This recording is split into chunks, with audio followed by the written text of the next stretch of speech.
Estamos aquí en la clase Al final me equivoco.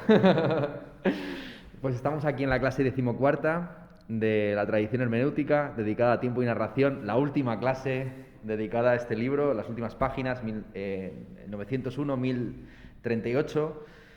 Ya por fin terminamos este libro, tan interesante pero a la vez tan repetitivo. Aquí Riquer vuelve a hacer repaso de todas las tesis y todas las posiciones que ha expuesto a lo largo del libro, principalmente orientando la conclusión a su tesis sobre la identidad narrativa. Como estamos viendo, la narración es el guardián del tiempo. Si no hubiera narraciones, no habría conciencia subjetiva del tiempo, y esta temporalidad narrativa se articula principalmente ofreciendo un concepto alternativo de identidad. La identidad tradicionalmente se comprende como la coincidencia con uno mismo, una identidad sustancial que depende de una esencia fija, inmutable. Bien, frente a esta visión de lo idéntico como idem, Riquer reivindica el ipse, la ipseidad como el vínculo, como la síntesis de lo heterogéneo, podríamos volver a decir, como la forma en la que cosas distintas, no obstante, mantienen una cierta continuidad a lo largo del tiempo. Así es como la identidad genuinamente humana no es una identidad fija y establecida. El ser humano no tiene una esencia, no tiene una naturaleza. Esto es una tesis que Riquer hereda, se quiere, del humanismo clásico, del discurso sobre la dignidad humana, de Piccola Mirandola, la idea del ser humano como gran camaleón, que no tiene una esencia fija, que no tiene una naturaleza, sino que se puede transformar, pero sí que tiene una identidad narrativa, que viene dada por la historia que sufre, que padece, pero que también recibe, transforma y en la que interviene.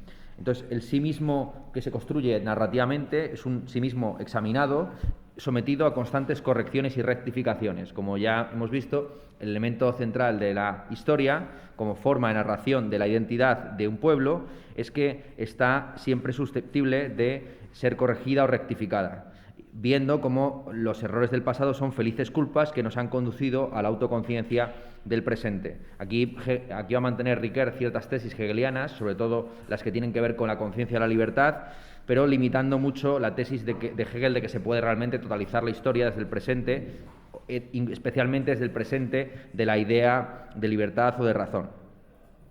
La recepción y la producción de la historia no es baladí. Toda conciencia histórico-filosófica está situada en un determinado contexto social, y la lectura es un momento fundamental de la recepción del pasado para su apertura a nuevas iniciativas en el futuro. Frente a la importancia que se ha concedido en la filosofía occidental al presente como el lugar de la presencia o de la verdad, Riquer va a reivindicar que el presente es la época o el momento temporal de la iniciativa, el momento en el que tomamos pie sobre posibilidades pasadas para abrirnos a realidades futuras.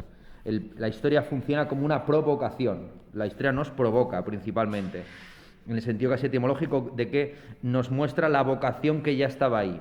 Nos llama a completar determinadas tareas históricas, a enmendar determinados errores, a continuar con una cierta tradición. Nos vincula y establece la conexión de nuestra identidad con la identidad de estas entidades históricas de primer orden de las que ha hablado Riquer en muchas ocasiones.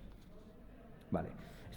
Con esto he resumido rápidamente las conclusiones, que son larguísimas y en las cuales Riquer vuelve otra vez a Agustín, Heidegger, Husserl, Kant, todas las cosas que ya hemos explicado mil veces. Más interesante que lo que expone ahí en las conclusiones, que lo central es esto que he dicho de la identidad narrativa y que le permite luego vincular este libro con Sí mismo como otro, que ya hemos dicho que es un libro fascinante en el que Riquer analiza la cuestión de la identidad del ser humano tanto desde el punto de vista externista como internista, llegando a conclusiones que son básicamente una continuación de esto.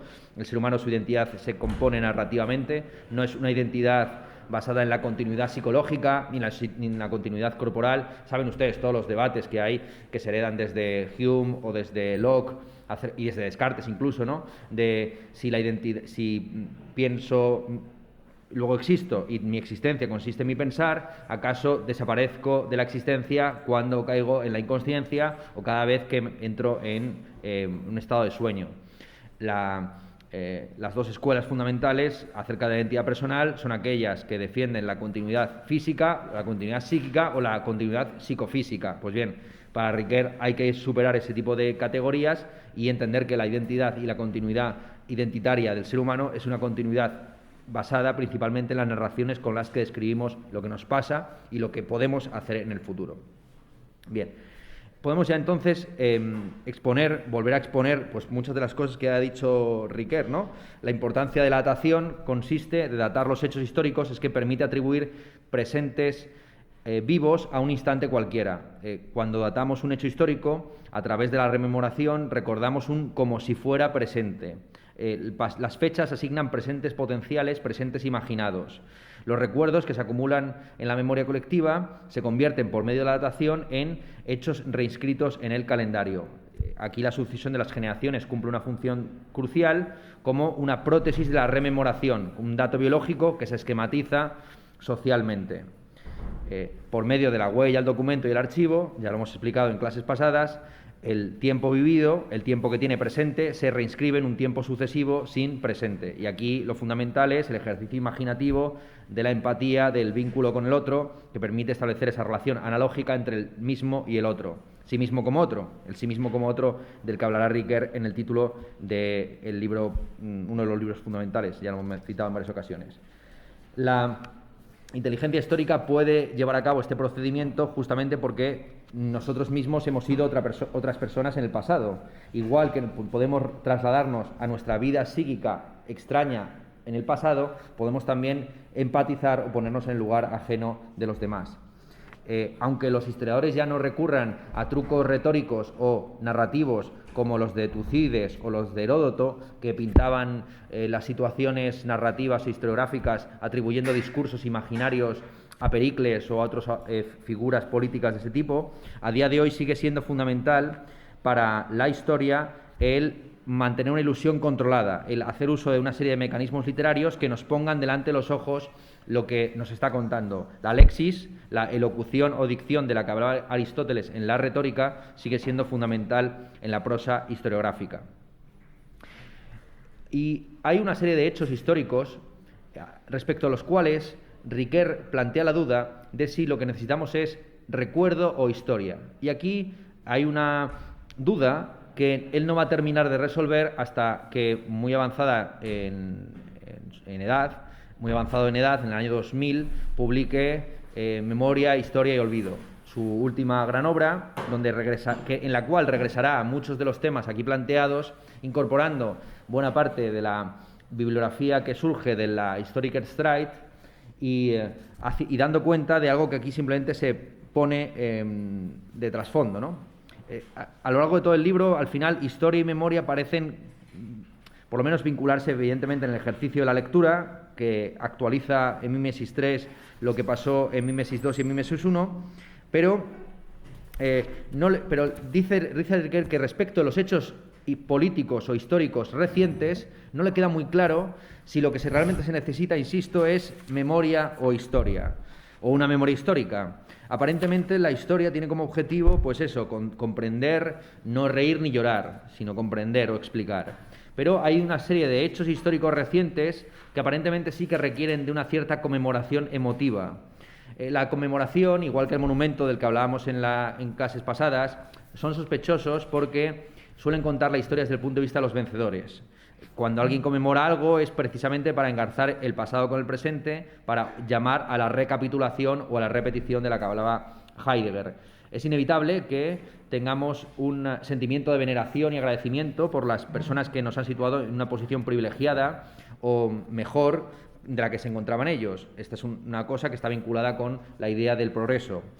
Pero igual que existe un tremendum fascinosum, algo tremendo y fascinante en el pasado glorioso de los héroes vencedores que emanciparon a nuestro pueblo o que independizaron a tal nación o que condujeron a tal minoría al reconocimiento de sus derechos, también hay en la historia reciente y en la historia pasada, pero en la reciente nos es mucho más, digamos, próximo y sensible, el tremendum horrendum. Es decir, podemos bromear acerca de qué sé yo, las víctimas de los acadios, o los pueblos arrasados por los sumerios, o la conquista de Nabucodonosor, en fin, la política antijudía en el siglo IV, V antes de Cristo. Pero conforme nos vamos aproximando al presente, pues ya hay hechos que nos duelen un poquito más, pues la guerra de independencia, la guerra civil, la transición, el holocausto. Y Riquer se pregunta genuinamente, y no lo resuelve, ya digo, porque todavía aquí sigue confundiendo un poco las funciones de la memoria y de la historia, sigue preso de esa idea de Bacon de que la memoria es la facultad de la historia y que, como si no se necesitara memoria, por ejemplo, para aprenderse la tabla de los elementos químicos. La tabla de los elementos químicos o un montón de más elementos, digamos, de la física o de la biología, no se conocen por puro raciocinio o deducción, sino que te lo tienes que aprender de memoria. Pero bueno, el asunto fundamental es este, que igual que hay un tremendum fascinosum, algo tremendo y fascinante en el pasado glorioso que tiende a ser conmemorado, también hay un tremendum horrendum, algo horrible y tremendo en el pasado reciente que debe ser recordado y cuya causa exige defenderse, y ahí la historia cumple esa función principal de lugarteniencia o representancia, el historiador como el representante de los no vencedores ni tampoco vencidos, sino de las víctimas. Esto es una cosa interesante. Riquer considera que cuando se habla muchas veces de defender a los vencidos, no se comprende la función contrafáctica que tiene la historia, porque la historia no tiene como objetivo simplemente contar lo que pasó, sino imaginar lo que podría haber pasado. Y los vencidos son siempre candidatos a vencer. Los vencidos son el bando que, en caso de haber vencido, habría impuesto probablemente condiciones tan draconianas como los que de hecho vencieron. Probablemente la historia de la humanidad no hubiera cambiado mucho, hubieran cambiado las lenguas que nosotros hablamos, pero digamos que la historia de la humanidad no hubiera cambiado mucho si en vez de triunfar Roma sobre Cartago, hubiera triunfado Cartago sobre Roma.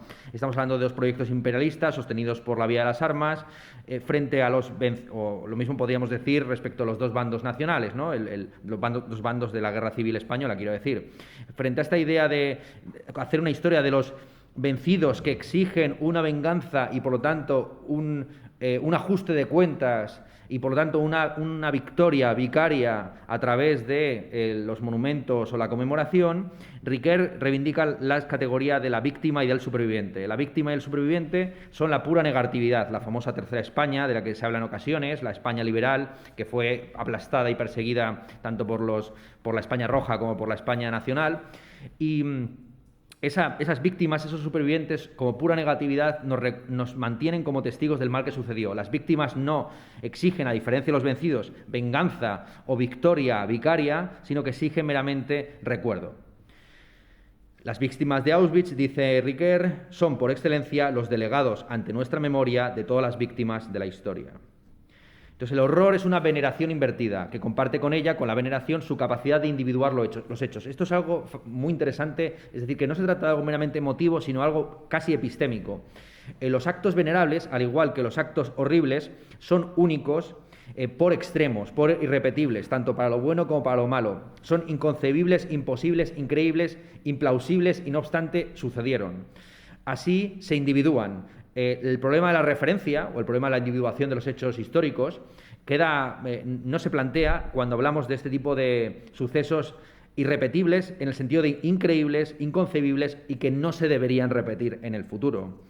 Riquet recoge pues todas las teorías que se elaboraron en el pensamiento judío post-Holocausto, donde se habla, por ejemplo, de Auschwitz como el anti-Sinaí, como la revelación negativa, como una manifestación más de la providencia divina, pero con unos sentidos más ocultos y paradójicos. Frente a la división maniquea entre la explicación racional y la emoción subjetiva, Riquer señala que hay una reciprocidad, un refuerzo entre emoción y explicación. Cuanto más explicamos la historia, más nos indignamos y ello nos llama a investigar y explicar con más detalle.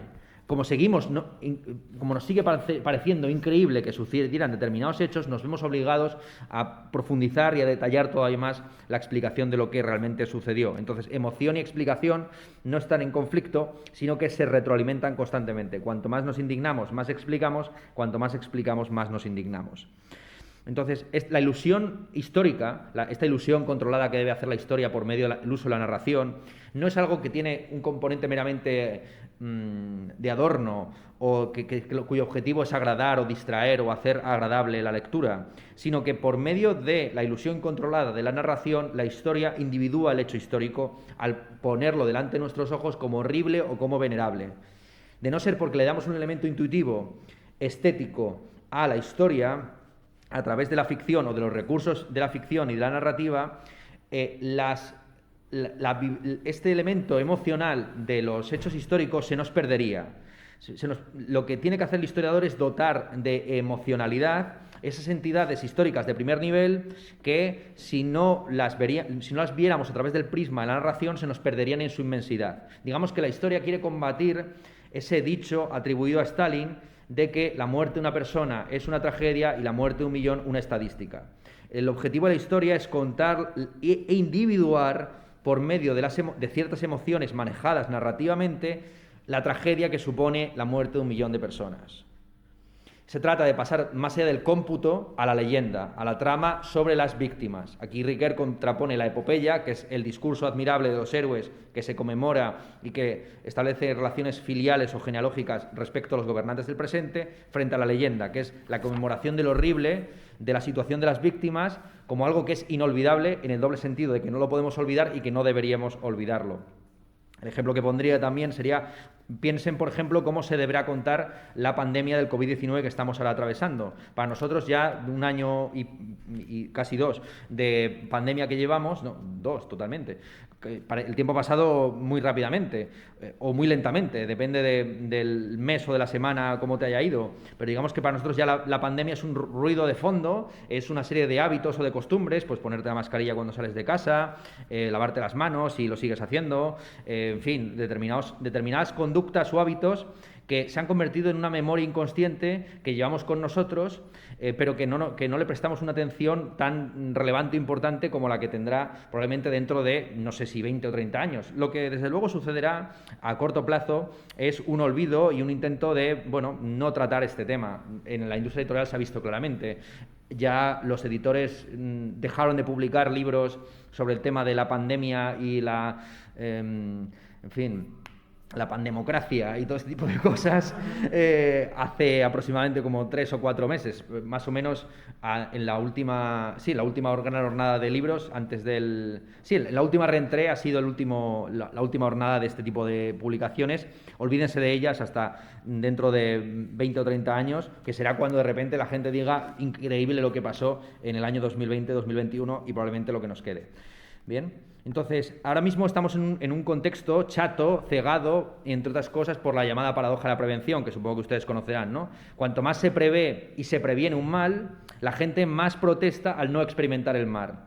Al final es el mismo problema del que hablaba Aristóteles, el problema de la lexis, del poner delante de los ojos. Si la gente no ve las causas los resultados, si la gente no experimenta positivamente la prevención, cree que el hecho de que la pandemia o el mal no se manifieste no se debe a que se han tomado las medidas adecuadas, sino a la falta de peligrosidad. Entonces hay una circularidad constante, la paradoja de la prevención, en la que nos vemos envueltos, que es esta idea de cuanto más se previene, más protesta la gente contra la prevención, más motiva al levantamiento de las medidas preventivas y por lo tanto más genera una suerte de profecía malvada autocumplida que la prevención no tenga éxito. Bien, que es un poco parecido al dilema del prisionero en que se encuentra todo Estado en combate. Una facción dice cómo vamos a seguir en la guerra con la cantidad de jóvenes que han muerto y la otra facción dice cómo no vamos a seguir en la guerra con la cantidad de jóvenes que han muerto. Entonces, en ambos casos, la muerte de los jóvenes se utiliza como motivo para abandonar la guerra o para seguir con ella. ¿Cómo vamos a dejar esto o a seguir con esto, dado este tipo de muerte de estadística no trágica, que es la muerte de 1 millón de personas? Vale. Entonces, el objetivo de la historia es narrar, y de la historia y de la ficción es narrar cualquier cosa como si hubiera acontecido. La diferencia fundamental entre la historia y la ficción, evidentemente, es que la historia trata sobre lo que verdaderamente ha acontecido frente a la narración que no lo hace. Ahora bien, como ya hemos visto a lo largo de toda la exposición, los narradores utilizan siempre una voz que o bien bien es presente o bien es pasada, pero que suele tener muchas dificultades para predecir el futuro. Es decir, en la narrativa no suele hacer un ejercicio futurista, no suele lanzar, hay pocas novelas escritas en futuro, como ya hemos dicho en muchas ocasiones, salvo bajo la forma de la advertencia o de la admonición. En las novelas, incluso las compuestas en el presente, narran siempre un presente inmediato, el presente de la retención husserliana.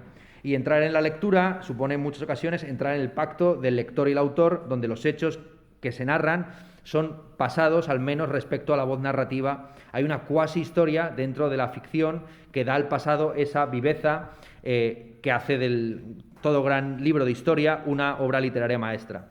Por ese motivo, dice Riquer, los libros de historia del siglo XIX nos siguen siendo más interesantes en muchas ocasiones, por supuesto, que los manuales de física o química de su misma época.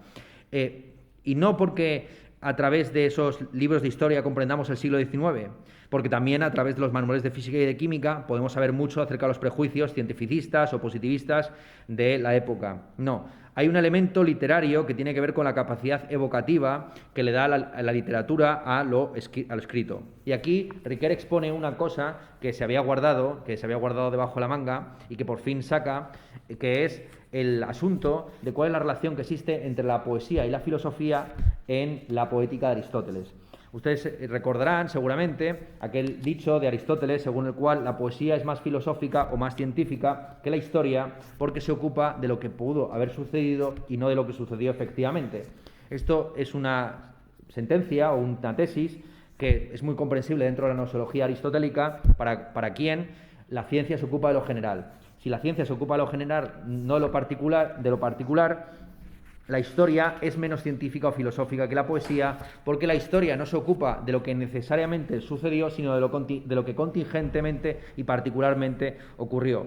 La poesía, por el contrario, se eleva a un nivel de generalidad modal, a saber, la poesía trata sobre lo que pudo haber sucedido conforme a la necesidad caracterológica. En la poesía los caracteres se comportan necesariamente conforme a su pathos o a su ethos, a cómo están configurados por el personaje, por el personaje que compone el libro. Sin embargo, en la historia, los agentes históricos muchas veces son poco coherentes, no actúan conforme a su carácter, tienen éxito o fracaso por razones contingentes. En fin, la ciencia trata lo general frente a la historia que se ocupa de lo factual, de lo particular. Y por ese motivo la poesía, que penetra en lo posible conforme a la necesidad de los caracteres, es más filosófica o más científica que la historia. Y Riquer se queda con un detallito de esta contraposición entre la historia y la poesía, que es que aunque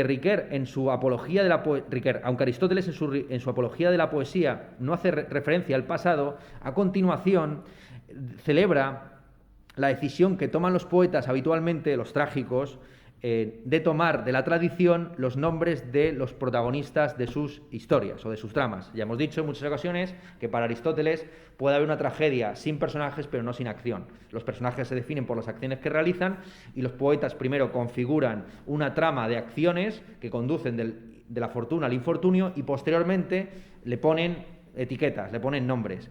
Pero los nombres que eligen, en el caso de los trágicos atenienses, no eran fulanito o zutanito o menganito, sino que eran pues Aquiles o Edipo o Yocasta o Antígona, es decir, que tomaban nombres de la tradición.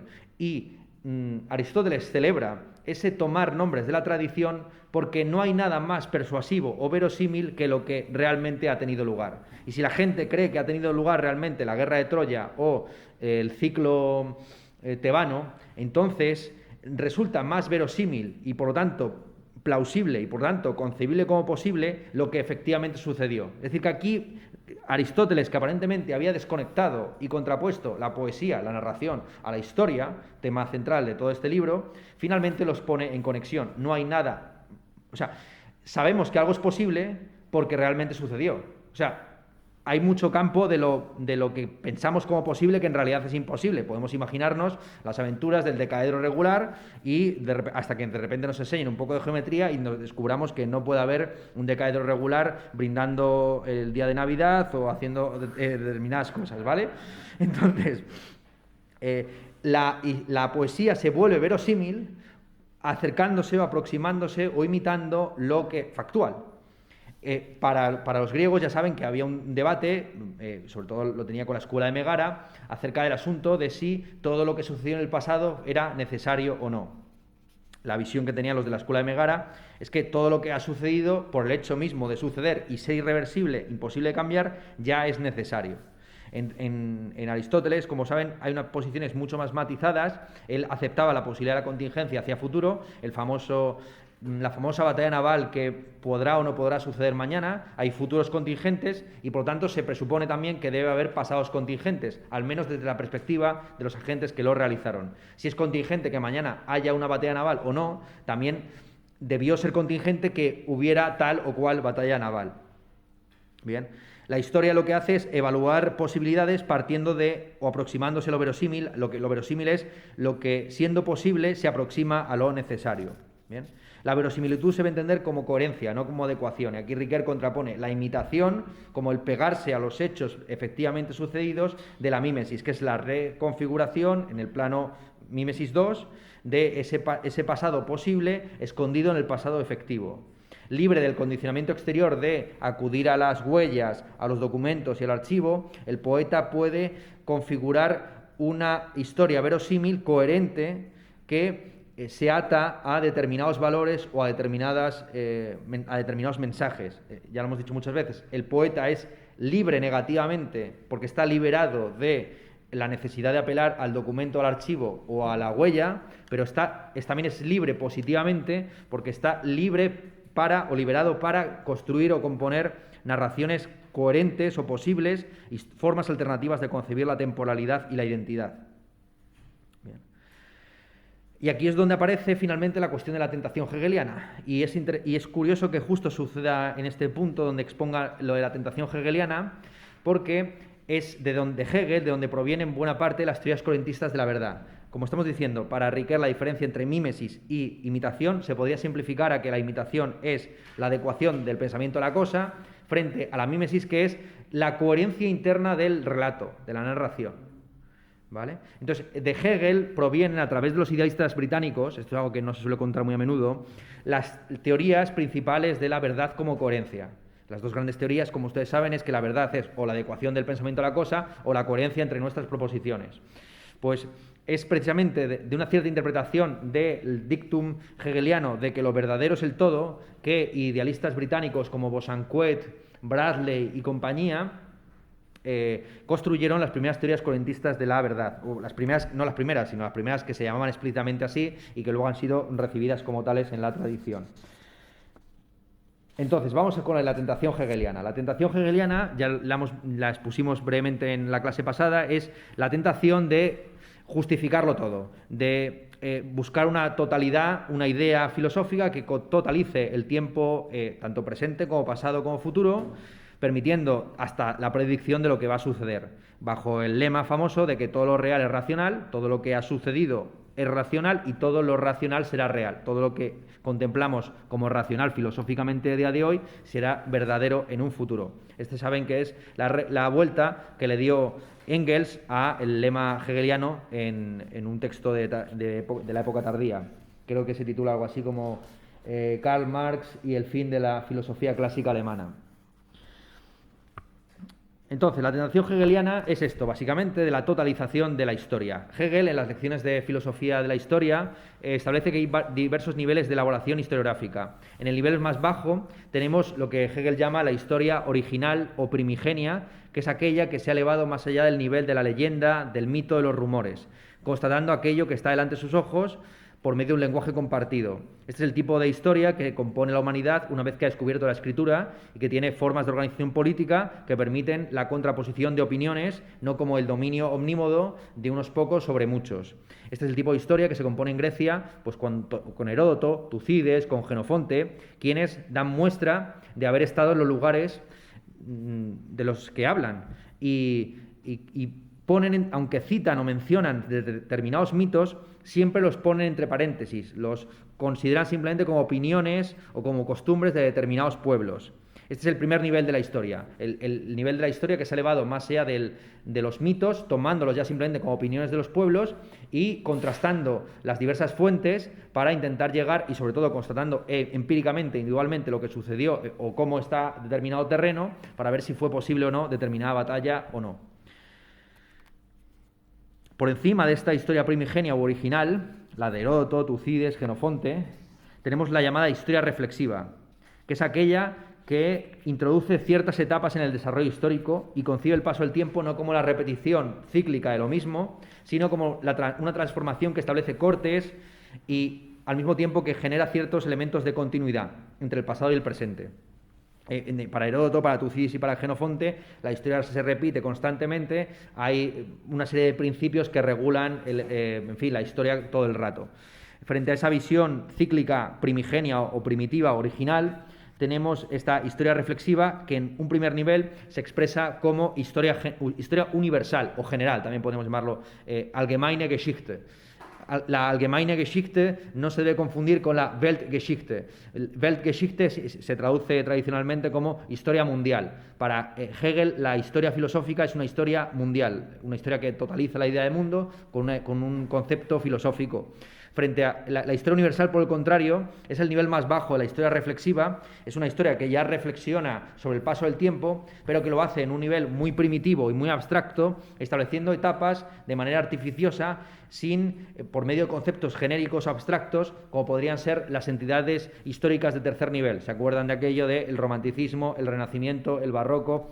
La historia universal es como se cuenta la historia en el Bacheato, como un conjunto de autores de batallas, una lista de nombres que se memorizan sin ningún concepto unificador o justificador de la labor historiográfica. Por encima de la historia universal, como el puro ir estableciendo cortes más o menos atrabiliarios por generaciones o por siglos, por generaciones y por siglos de lo que sucedió, tenemos la llamada historia pragmática. La historia pragmática es una historia reflexiva que utiliza las etapas del desarrollo histórico como una munición para el combate político presente. La historia pragmática lo que quiere es tomar lecciones morales de lo que debería hacerse o lo que debería impedirse, reduciendo la historia básicamente a una maestra de la vida que permite la glorificación del pasado o la execración del mismo. Este es el tipo de historia que estamos acostumbrados a leer y podríamos decir, este es el tipo de historia que reivindica en buena medida Ricoeur cuando reivindica la idea de la identidad narrativa y de la lectura de la historia como una plataforma para la acción futura, el presente como el momento de la iniciativa donde nos provocamos históricamente para hacer determinadas cosas. Y es la forma, en la que se utiliza la historia en el presente, pues para, denigrar el franquismo o exaltarlo, hablar bien de Felipe II o mal, pedir que España se pronuncie a favor o en contra de la conquista de México, etc. Por encima de ese nivel, y este es el tema, como ustedes recuerdan, que fue polémico en alguna clase pasada, se encuentra la historia especial. La historia especial, privilegiada por Hegel, ya son historias locales o circunstanciales que están atravesadas de una cierta idea filosófica, aunque sea particular o circunscrita. Pues la historia del arte, la historia de la literatura, la historia de la filosofía. Para Hegel, el nivel más elevado de la historia reflexiva es este tipo de historia especial que explicita el concepto filosófico que le permite unificar lo que tiene entre manos. Porque claro, cuando se habla en la historia pragmática se mete de todo, y entonces ya da igual 8 que 80 y hablas de Bartolomé de las Casas como un humanista, ¿cómo era esto? Humanista republicano, ¿no? ¿Por qué no? Pa'lante, pa'lante. Y tú mira pa'lante, con el burro pa'lante que no se espante, clarísimamente. En la historia especial, pues por lo menos tienes un determinado concepto y vas estudiando genealógicamente cómo se va transformando la idea de literatura, o la idea de proletariado, o la idea de filosofía. Entonces, y vas viendo cómo hay una serie de instituciones o de rituales que te permite elevarte, por así decir, de la Moralität a la Sittlichkeit. Ustedes saben esta distinción hegeliana tan importante entre la moralidad como la conciencia subjetiva, el deber y del derecho, frente a la Sittlichkeit, que es el espíritu objetivo encarnado en instituciones concretas, en tribunales, en universidades, en fin, en academias, que son las que crean las disposiciones objetivas que luego se regulan subjetivamente por medio de ideas como la del deber, el derecho, la responsabilidad, la culpa. Para Hegel son estas instituciones objetivas de la eticidad las que condicionan la moralidad. Entonces, la historia especial está por encima de la historia pragmática, y no digamos ya de la historia general o universal, porque se ocupa de estas instituciones éticas en el sentido que él le da al término Sittlichkeit. Bien, totalizando todo, o sea, por encima de todo, se encuentra, y el asunto es este: Ricoeur se va a quedar en una mera historia pragmática, utilizada como munición de la política y de la moralina en el presente, o se va a elevar a la llamada historia especial.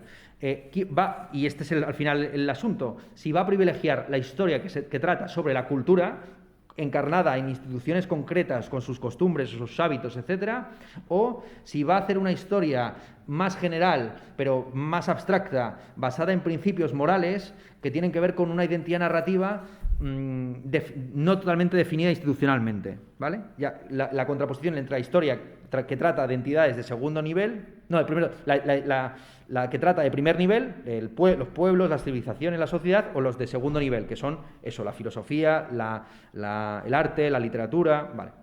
Las de tercer nivel son las que vamos a apartar. Las entidades históricas de tercer nivel son justamente las de la historia general. Ven cómo los tres niveles historiográficos que delineó Ricoeur se ajustan inversamente a lo expuesto por Hegel. La historia reflexiva general es la historia que se ocupa de las entidades históricas de tercer nivel, el romanticismo, el barroco. La historia pragmática se ocupa de las entidades históricas de primer nivel, la sociedad, la civilización, el nosotros, mientras que la historia especial trata de las entidades de segundo nivel, que son esto que hemos dicho previamente, de las instituciones, los rituales. Vale. Entonces, totalizándolo todo estaría la idea de la historia mundial. La historia mundial es una historia propiamente filosófica que concibe el desarrollo histórico como la autopresentación de la razón. Y esta razón no es un ideal impotente, no es una moralina o un discurso edificante, tampoco es una idea bella en la mente de unos pocos espíritus inflamados o concienciados, sino que la razón es una potencia infinita que se autorrealiza por medio de ciertos fines, medios, materiales y efectividades. El fin último de la historia es el desarrollo de la conciencia y la libertad. Luego volveré a esto porque hay muchos equívocos al respecto. El desarrollo de la libertad en Hegel está encarnado en diversos pueblos. Digamos que Hegel suscribiría perfectamente esa frase que soltó en una ocasión el escritor cyberpunk William Gibson, quien dijo que el futuro ya está aquí, pero está desigualmente distribuido. No todos los pueblos, ni todos los estados, ni todas las civilizaciones se encuentran en la misma década, sino que en cada momento histórico hay una vanguardia y una retaguardia, hay un hegemón y hay determinados pueblos o sociedades subalternas. Hay unas clases dirigentes, que son a su vez clases dominantes, aunque aquí estoy metiendo palabras marxistas de por medio, que conducen la historia en una determinada dirección. ¿Bien? Entonces, no todos los pueblos contribuyen igualmente al desarrollo histórico, sino que en cada momento pues hay un hegemón, que puede ser en un momento dado España, en otro lado el Imperio Romano, en otro lugar China, Estados Unidos, quien sea. ¿Bien? Pero volvemos a lo mismo. Para Hegel, al igual que para Ricoeur, la historia no la hacen este tipo de fantasmagoría, sino que la hacen los individuos concretos. De nuevo, incluso en las sociedades dominantes o hegemónicas, no todos los individuos cumplen el mismo papel de agencia política o social. Hay grandes individuos cósmico-históricos que son los que realizan la historia por motivos en muchas ocasiones particulares, atendiendo a intereses azarosos, con fines en ocasiones perversos. Nada grande se ha hecho nunca sin pasión, dice Hegel. Ya digo, la historia la hacen, en última instancia, estos grandes individuos cósmico-históricos que, por medio de procedimientos inmorales y que puntualmente pueden incluso contribuir al retroceso de la conciencia de la libertad, no obstante, hacen avanzar el desarrollo histórico. Hegel, de manera célebre, sostiene que no hay héroe para su ayuda de cámara. Todas estas grandes figuras histórico-mundiales, Napoleón, Nabucodonosor, Pablo Iglesias, pues en realidad no son tan heroicas cuando las miras de cerca, cuando eres su ayudante de cámara y tienes que limpiarles los calzoncillos. A su vez, muchos de estos agentes recurren, insisto, a procedimientos inmorales o que, vistos desde la perspectiva de la historia pragmática, pues son ilícitos. Dice Hegel de manera célebre: figuras tan grandes aplastan necesariamente a muchas flores inocentes, arrasan a muchas flores a su paso. Entonces, pero frente a la arrogancia de los moralistas y a la mezquindad de los envidiosos y los resentidos, los grandes individuos cósmico-históricos lo que hacen es imponer su voluntad, una voluntad que está apasionada, esa pasión les hace vivir y les conduce a un destino muchas veces trágico. Esta es la ironía de la historia, que la historia la hacen los grandes individuos cósmico-históricos, pero las consecuencias de esa acción son muchas veces imprevisibles y opuestas a lo que ellos mismos intencionaron. Ellos quisieron hacer determinado proyecto que en última instancia se vuelve contra ellos. La pasión que les hace vivir es el destino que finalmente los mata. El ejemplo que pondría es el siguiente. Entre el año 2014 y el año 2018 se solía decir mucho en España que no había un partido de extrema derecha, gracias al 15M y a sus derivados políticos, como Podemos, que, cito textualmente, habían inyectado una vacuna contra el fascismo. Efectivamente. Sin embargo, fueron los excesos feministas, proindependentistas o socialdemócratas de esta herencia del 15M la que provocó como antítesis histórica y como ironía histórica la aparición de los partidos reaccionarios. No hace falta que diga los nombres porque ustedes los conocen. Y esta es la ironía de la historia, que toda tesis histórica genera su propia antítesis y que la pasión que conduce a los héroes en un determinado camino al final hace que se realice una astucia de la razón que los conduce en otra dirección. Este es el concepto fundamental de Hegel, la astucia de la razón. Hay una diferencia fundamental entre el fin del operario y el fin de la obra, ¿no? El finis operandis y el finis operis. Una cosa, los artistas, por poner un ejemplo de estética, pueden hacer las obras con la finalidad que les dé la gana, para ser famosos, para ganar mucho dinero, para ligar más, pero eso no quita que una vez que la obra ha quedado concretada, luego tenga interpretaciones y aplicaciones que se le escapan por completo al artista en cuestión. Pues lo mismo sucede con los políticos o con estas grandes figuras histórico-mundiales, que son los artistas de la historia. Ellos hacen, pero muchas veces no comprenden lo que está haciendo. La astucia de la razón, para Hegel, funciona un poco como la mano invisible del mercado para los mercantilistas y fisiócratas del siglo XVIII. Por cierto, Hegel leyó mucho, esto es algo que no se ha estudiado bastante, a la Ilustración escocesa, y en Hegel tiene una influencia fundamental todo el asunto del equilibrio de los mercados, las famosas tesis que luego conducirán a la síntesis neoclásica sobre el equilibrio de los mercados y la forma en la que los intereses privados se concilian en virtudes públicas, está también en Hegel. Pero en Hegel no se ve desde un punto de vista económico-social, sino desde un punto de vista histórico. La historia, por medio de la astucia y la razón, concilia los vicios y las pasiones privadas de los grandes héroes con el desarrollo histórico. La astucia y la razón, digamos que cumplen en Hegel la misma función que la teodicea en Leibniz. Lo que hace es justificar el mal, explicar por qué, a pesar de todo, hay ciertos errores necesarios. Y el mal no es en vano. Aunque las guerras sean tristes y nadie quiera ir a ellas, cumplen una función necesaria y fundamental en el desarrollo tecnológico. Buena parte de las tecnologías que no sé si celebramos o padecemos en el presente, pues vienen de tecnologías que se empezaron a ensayar en la Segunda Guerra Mundial. El lugar en el que se concilian los intereses personales, estos vicios y pasiones de los generales, los héroes, con el desarrollo de la humanidad en su conjunto es el Estado. No es el mercado en el caso de Hegel, sino que es el Estado donde los individuos contribuyen privadamente al desarrollo público de la virtud. ¿Hacia dónde conduce esta astucia de la razón que hace cabalgar como peleles a los individuos cósmico-históricos? Conduce hacia el desarrollo de la conciencia y la libertad por medio de una serie de etapas del desarrollo.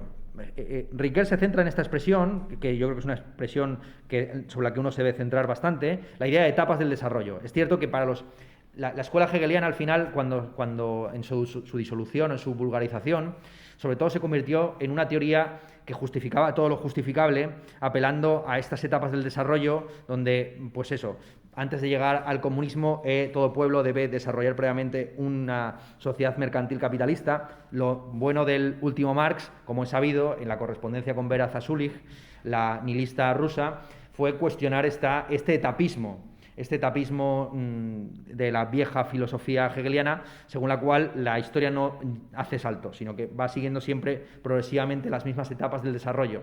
Ese debate también se produjo, por cierto, en el contexto de la economía del desarrollo y del subdesarrollo. Lean, si quieren ustedes, las obras de Rostow, las etapas del desarrollo, y luego posteriormente André Gunder Frank y todos los economistas de lo que entonces se llamaba el tercer mundo, que defendían que el subdesarrollo latinoamericano no era un estadio previo al desarrollo capitalista, sino que era consecuencia directa del desarrollo de otros a costa de las materias primas y de la sociedad, del desarrollo económico de esos pueblos. Bien, entonces, la teoría de las etapas del desarrollo de Hegel básicamente es la idea de que efectivamente no todos los pueblos están igual de avanzados, el espíritu cósmico mundial se va encarnando en diversos pueblos, pero la historia no recomienza desde cero, sino que al mismo tiempo que el espíritu se traslada de Oriente a Occidente, se van manteniendo ciertas obras o creaciones que tienen un rango genuinamente humano o universal. Los pueblos pasan, por decirlo rápidamente, pero sus creaciones subsisten. Y esta tesis, por cierto, se podría recuperar rickerianamente o heideggerianamente con este asunto de que el Dasein deja de existir, pero sí que permanecen sus huellas, ¿no? Los pueblos pasan, pero las creaciones subsisten. Y esas creaciones son integradas por el nuevo hegemón global. Y esto es lo que permite la permanencia en el cambio histórico.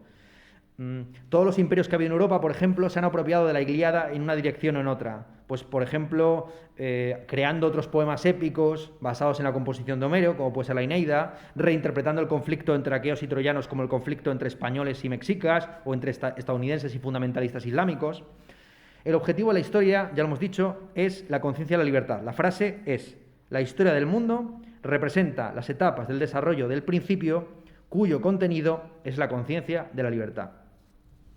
Fíjense que el principio histórico no es la libertad, sino la conciencia de la libertad. Lo que en el fondo nos está diciendo Hegel, frente a las lecturas liberales que se suele hacer de él, es que somos tan esclavos o tan libres hoy como en el Paleolítico, que el progreso no se da en el nivel material, sino en el nivel espiritual, en el nivel de conciencia que tenemos acerca de lo libres o esclavos que somos.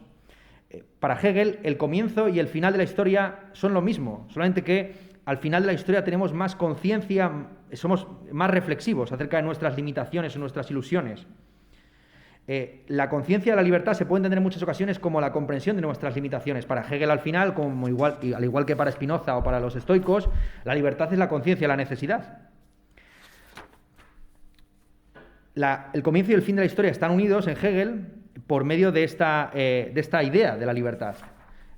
Somos igual de libres e igual de esclavos que en el pasado, pero hemos cobrado mayor conciencia acerca de esas limitaciones. El hegelianismo, comprendido cabalmente, conduce a una cierta impotencia política, esto hay que reconocerlo. No sé si es muy conocido o no, los conflictos que tuvo Hegel con su discípulo Eduard Gans en el año 1830-1831. Eduard Gans era un discípulo de Hegel especializado en la filosofía del derecho, que empezó a quitarle los alumnos a Hegel inconscientemente o involuntariamente porque era, digamos, mucho más político y utilizaba la filosofía hegeliana como munición para atacar al Estado prusiano, para proponer la necesidad de una constitución, etc. Hegel siempre más, en fin... Hegel, que creía que la filosofía se debía guardar del discurso edificante, pues tuvo muchos conflictos con este tipo y muchos creen que murió un poco hay muchas hipótesis sobre por qué murió. Hay una conferencia de Félix Duque en el Círculo de Bellas Artes sobre ese tema, se la dejo ahí para que la vean, pero ya verán cómo le da mucha importancia al conflicto con Eduard Gans, efectivamente.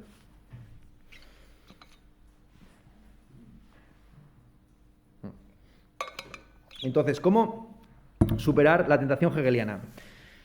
Abrazándola plenamente, dándonos cuenta de que todas las objeciones que podemos plantear a Hegel ya están anticipadas por él y que en realidad no se puede hacer una crítica endógena de Hegel, sino más bien exógena. Y la crítica exógena a Hegel es que, por mucho que creamos en la verdad de la teoría hegeliana, nos resulta increíble. Ya no podemos creer en la filosofía hegeliana por razones hegelianas, porque ha habido un desarrollo del espíritu que nos ha alejado, no sé si como una conciencia de la libertad o no, de este tipo de filosofías tan optimistas. Ricoeur dice que hay que aceptar como un acontecimiento histórico-intelectual el hecho de que nos hayamos distanciado de Hegel.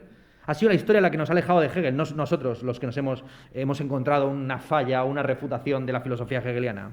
Dice Ricoeur, sí, la honradez intelectual exige reconocer que para nosotros la pérdida de credibilidad de la filosofía hegeliana de la historia tiene la significación de un acontecimiento de pensamiento, del que no podemos decir que lo hemos producido ni tampoco que nos ha sucedido simplemente, del que no sabemos si señala una catástrofe que no ha terminado de herirnos o una liberación de la que no osamos gloriarnos.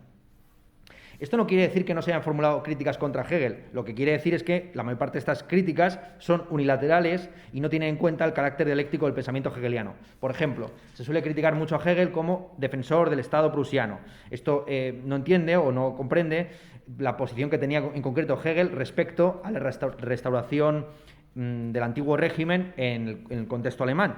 Él era defensor, no es que fuera defensor, porque él no concibía la filosofía como la defensa de determinadas causas, sino que él consideraba que la historia mundial iba en la dirección más bien de un tipo de democracia corporativa con dos cámaras, una de representación de los lores y una de los comunes, a la manera británica. Y él, en algunos textos, hizo apología o defensa de ciertos proyectos de constitución que se hicieron en algunos estadetes alemanes. También se le critica por la defensa o la apología de la guerra como mecanismo de purificación o de vivificación del Estado. Aquí Hegel lo único que hace es constatar la incompletitud de la filosofía del derecho. La filosofía del derecho, al encarnarse estatalmente, encuentra su tope inacabado. El deseo de toda filosofía del derecho es configurar efectivamente un Estado mundial, una federación de naciones que esté en un estado de paz perpetua y que regule los conflictos entre individuos desde un punto de vista o bien policial o bien judicial. Pero además de la judicatura y de la policía existen los ejércitos. La historia es lo que está por encima del derecho y hay una constante relación antagónica entre ambas cosas. Relación antagónica que también estudió Max Weber en su momento. Según Max Weber, de manera célebre, hay tres formas de legitimidad. La legitimidad tradicional, que se basa de la herencia de padres a hijos, la legitimidad burocrática o administrativa, que se basa en la eficiencia y en los procedimientos de administración, y la legitimidad llamada carismática, que es una legitimidad por aclamación popular. Curiosamente, Weber no consideró que la democracia fuera una forma de legitimidad alternativa, sino vio muy bien cómo en democracia hay un constante conflicto entre las justificaciones o legitimaciones burocráticas y las carismáticas. Entre las justificaciones por motivos de eficiencia, pues, en fin, el Producto Interior Bruto ha crecido tanto este año o ha decrecido tanto el paro, y las justificaciones de tipo carismático, pues tal partido ha ganado las elecciones y punto. ¿Bien? Entonces no podemos criticar a Hegel endógenamente, igual que no podemos criticar muchas veces endógenamente a Platón, porque Hegel y Platón, en la medida en que son autores dialécticos, ya incorporan en su seno buena parte de las críticas que vamos a formularles. Lo que nos resulta es increíble, muchas de las cosas que plantea Hegel. Por ejemplo, no creemos en esta idea de la razón como una potencia infinita, ni en la conciencia de la libertad como el camino o la senda o el fin al que conduce la historia. Tampoco podemos ya darle la vuelta a Hegel materialistamente, convirtiendo la historia en el desarrollo del ser genérico humano a la manera de Feuerbach o en el desarrollo de las fuerzas productivas a la manera de Marx. Hemos cobrado conciencia de que la historia positivista hace uso de abstracciones, pero lo que nos resulta ahora mismo completamente imposible es pasar del Volksgeist al Weltgeist, del espíritu de un cierto pueblo al espíritu del mundo. Vivimos en un pluralismo historiográfico de facto donde la posibilidad misma de integrar los relatos resulta prácticamente cuestionable. Ricoeur publica este texto a mediados de los años 80, justo en un contexto donde todavía existe la Guerra Fría y por lo tanto un conflicto entre dos visiones antagónicas de la historia, dos visiones redentoristas, pero también en el año 85 ya empieza a estar de moda el discurso posmoderno que afirma justamente que los grandes relatos justificadores de la modernidad han entrado en crisis y ya lo único que hay son microrelatos que periodizan pequeñas parcelitas de la historia especial. Para Riquer, Ricardo, digamos que lo que está haciendo en estas páginas finales de Tiempo y Narración es intervenir en este debate, y por eso quiero que hagan el trabajo sobre el tema de la posmodernidad, sobre el que volveremos en la clase que viene. A ver si me da tiempo en estos últimos 5 minutos de explicar lo que tenía aquí y nos vamos para casa. Como digo, sobre todo se nos han vuelto increíbles ciertas figuras del pensamiento hegeliano. Se nos vuelve increíble la idea del vínculo entre el Vollgeist y el Weltgeist, la idea de la razón como idea omnipotente, pero sobre todo se nos ha vuelto totalmente cuestionable o increíble la idea de la astucia y la razón. Después de un siglo XX tachonado por figuras como Hitler, Stalin, Mao, Pol Pot, Pinochet o Franco, ya no creemos que esté justificado el aplastar un montón de florecillas en el camino de la historia. Tampoco creemos que esté justificado cascar muchos huevos para hacer una tortilla. Hemos visto que en el siglo XX se han cascado muchísimos huevos y la tortilla que tenemos no es demasiado apetitosa, que digamos. Hemos cobrado además conciencia de la importancia de las entidades históricas de primer nivel. Es decir, que al final todas estas figuritas de plomo, Hitler, Stalin, Mao, pues son simplemente en realidad peleles o jinetes que cabalgan procesos históricos mucho más amplios y más grandes, y nos resulta más interesante el estudio de esas entidades históricas de primer nivel o las de segundo nivel que la acción de este tipo de sujetos, de estos grandes individuos histórico-mundiales. Entonces debemos reconocer que nuestra conciencia histórico-filosófica es finita, que está afectada por la historia, que hay una Wirkungsgeschichte, por decirlo en términos de Gadamer. ¿Y cuál es la alternativa? La alternativa, al final, que va a defender Riquer es la alternativa de Nietzsche, principalmente buscando una superación de la historia monumental como historia conmemorativa de los héroes, no cayendo en una historia anticuaria como la pura constatación positivista de lo que sucedió hace 1000 años, sino buscando una historia crítica que abre las posibilidades de acción en el futuro. Riquer va a diferenciar entre tradicionalidad, tradiciones y tradición. La tradicionalidad es el hecho de que en la historia hay un encadenamiento y una continuidad entre los sucesos, las tradiciones son el contenido transmitido en ese encadenamiento, y la tradición es las pretensiones de verdad con las que se presenta esa herencia. Aquí lo que está haciendo es esquematizar muy básicamente las posiciones expuestas previamente por Gadamer, que ya hemos visto en varias ocasiones. Entonces, frente a la mediación total de la idea filosófica hegeliana, Riquer va a reivindicar la mediación imperfecta ¿de qué? Ya lo dijimos en clases pasadas, de las expectativas que tenía el pasado respecto a ese futuro que somos nosotros. Y también, lo que no dijimos en clases pasadas, a la acción, pero ya lo hemos mencionado en varias ocasiones, la idea de que el futuro está abierto y de que podemos, y que igual de contingente que es la narración del pasado, así es la acción respecto al futuro. Esta idea de que el pasado es contingente, puede ser transformado, y que el futuro también está abierto, tiene una ideología o tiene una encarnación filosófica concreta, que es el modernismo. Y lo que revisa Riquer en las últimas páginas, y no quiero dejar de exponerlo, es el asunto de en qué consistió la ideología de la modernidad. Vale, ya no podemos creer en Hegel, pero ¿podemos seguir creyendo en el modernismo? Esto es lo que está diciendo en última instancia Riquer. Esto es lo que está preguntando al final Riquer. No podemos creer en la astucia y la razón, ni tampoco en las grandes figuras histórico-mundiales, ni mucho menos en la omnipotencia de la razón, pero ¿podemos seguir creyendo en la modernidad? Vale, la modernidad se basa en 3 principios. En primer lugar, que el presente se abre a un futuro que va a ser nuevo sin precedentes, o sea, la idea de una novedad sin precedentes. En segundo lugar, que el cambio en pos de lo mejor se acelera constantemente. Y por último, que los seres humanos son cada vez más capaces de hacer su historia. Entonces, estas son las 3 premisas sobre las que sostiene la ideología de la modernidad. Estamos ante un tiempo nuevo, el progreso se acelera constantemente y la historia se nos vuelve cada vez más disponible.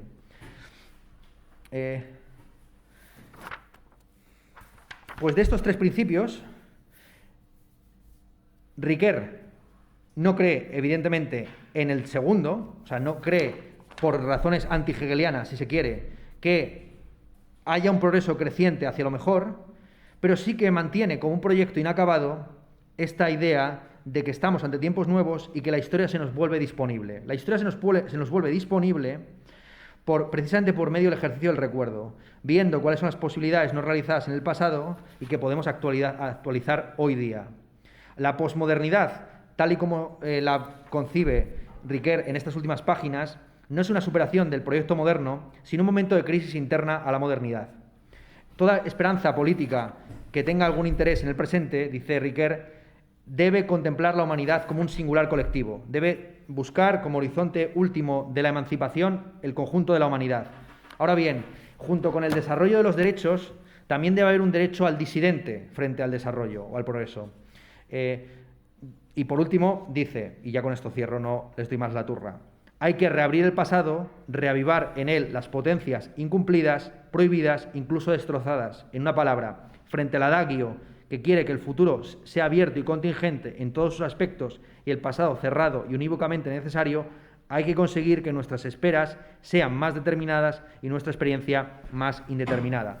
Como digo, la duda que a mí me queda de fondo es si finalmente Riquer se va a entregar a la historia pragmática como una historia de discursos edificantes que llaman a la acción en el presente, o va a ser un poco más serio y se va a entregar a una historia especial que tenga en cuenta la imposibilidad de la totalización, de que en el fondo siempre nos estamos moviendo en marcos institucionales, ahí sí donde es necesario reivindicar la importancia de la disidencia. Y con eso finalmente terminamos ya tiempo y narración, y mañana podemos hablar un poco de la posmodernidad hermenéutica en la figura de Gianni Bàttima. Muy bien, vámonos para casa.